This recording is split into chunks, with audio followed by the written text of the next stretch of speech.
Your first 30 days in the gym. For most people, this is probably the scariest part of the whole muscle building journey. Personally, I have been lifting for well over 10 years, so I have seen a ton of people come to the gym for the first time just to never return ever again. Which is just sad. The gym is a welcoming place, full of people that will gladly help you if you ask them. I get it, you have no idea what you should even do when you step a foot in the gym for the first time. But don't worry, I'm gonna lay it all out here for you, so that when you finally decide to take action, you will know exactly what to do. The first thing you need to do before you even step a foot in the gym is to know what you will be doing there. In other words, you need a training plan. I would highly recommend you to use this beginner training plan that I created. It contains all the foundational movements that will guarantee your future success. It's a 4-day training split that you can schedule like this or like this.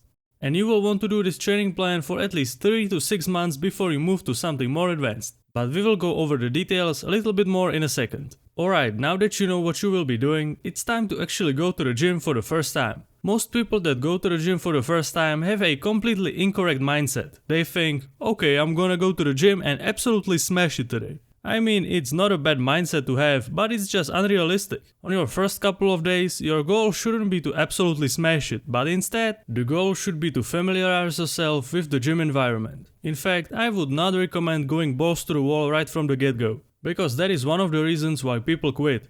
You have to remember that your body is not used to working out. So when you look at the workout A, you shouldn't even think about doing all those sets in your first couple of workouts. Really just take it super easy. Even if you had to do each one of those exercises for just one set with an empty barbell, it will be more than enough. I guarantee you that even if you go really easy, you will most likely be so sore that you will have troubles walking down the stairs the next day. Because your body is just not used to working out. Now imagine that you just go completely balls to the wall right on day 1. You would probably not even be able to get up from bed the next day. Which would just automatically signal to your brain, nah, don't ever do that again. And who are you to disagree with what your brain is telling you? Of course that you would listen, and you would never return to the gym ever again.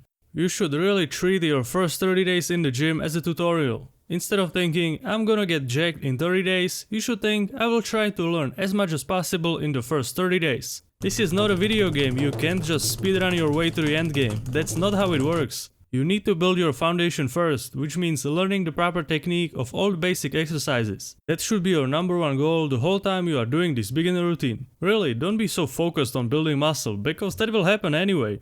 Give all your attention to learning, improving and enjoying the process. So if we circle back to your first day and the first week in the gym as a whole, you should just go super easy. So even if the beginner plan says to work out 4 times per week with this amount of sets, it would be completely fine if in the first week you only worked out 2 times and only did something like 1 or 2 sets for each exercise. And in the next week you can try adding 1 more set to all the exercises in the training plan. Taking small steps is the key to success, as it will help you turn going to the gym into a habit. And that would not be possible if you just completely blasted yourself right on the first day. So your first month of working out could look like this. Feel free to screenshot this or just pause the video.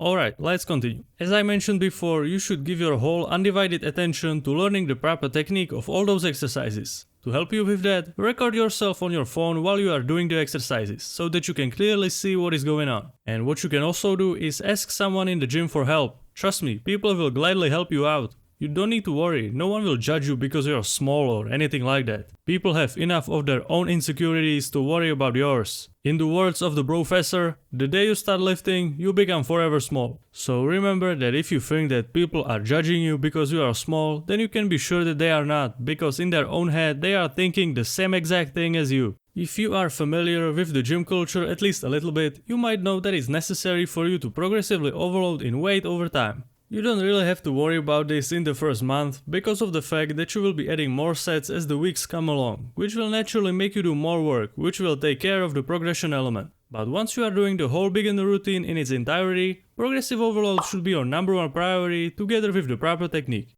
I don't know why, but a lot of people are finding the concept of progressive overload really difficult to understand, which is weird, because it really is super easy. So let me explain. The main factor of progressive overload is that you always want to beat your performance from the last workout.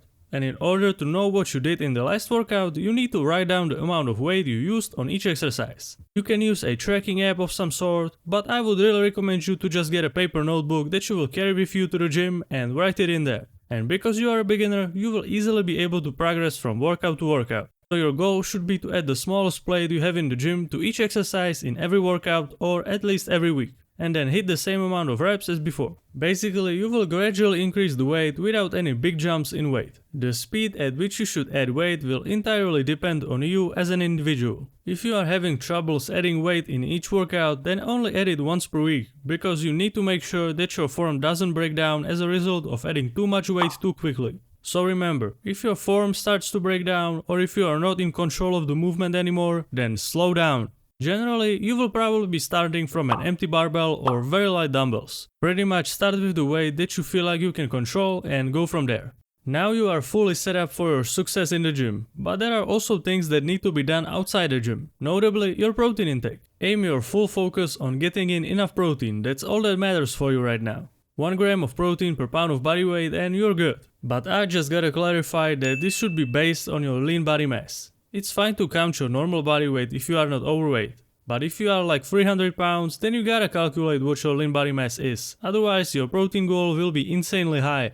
You can just Google lean body mass calculator and use any one of them, as they all do the same exact thing. Plus they are super easy to understand, so don't worry. And then you just need to make sure that you split that protein amount relatively evenly between your meals, and that you eat all of those meals at the end of the day. Eating between 3 to 6 meals per day is where you want to be. Anything in this range will be completely fine.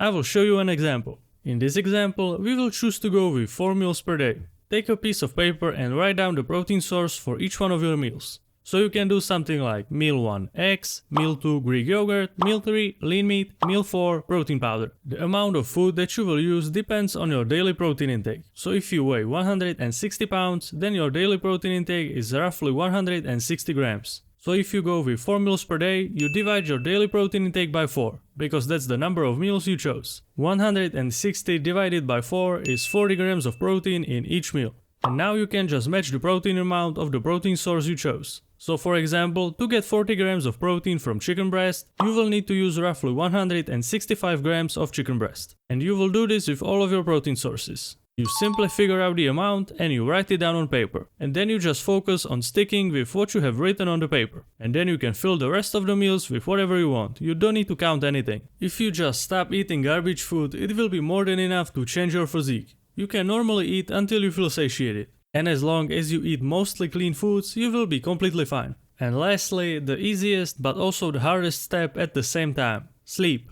You need to realize that you build muscle when you sleep, not when you work out. You only tear up your muscles while you work out. In order to make them grow, you need to get in a good amount of sleep. So at least 7 hours per night, that's the absolute minimum. If you are really serious about changing your lifestyle and your physique, please pay attention to this step, because without it, everything else will fall apart. And after a couple of months of doing everything I showed you in this video, you will be able to transition from the beginner routine into something more advanced. I would highly recommend my training plans, which also take advantage of the basic exercises, so you can have an easy time transitioning from the beginner routine into one of my training plans without feeling confused. You can check out the training plans in the link in the description. And this is everything that you need to succeed in your journey. Now it's up to you to follow it. So don't get distracted by the noise telling you that everything needs to be optimized. Don't overcomplicate, don't overanalyze, just do. Otherwise you will fall into the trap called analysis paralysis, and instead of doing, you will just sit at home stuck in an endless loop without achieving anything at all. This video is the perfect one for you. Go check it out.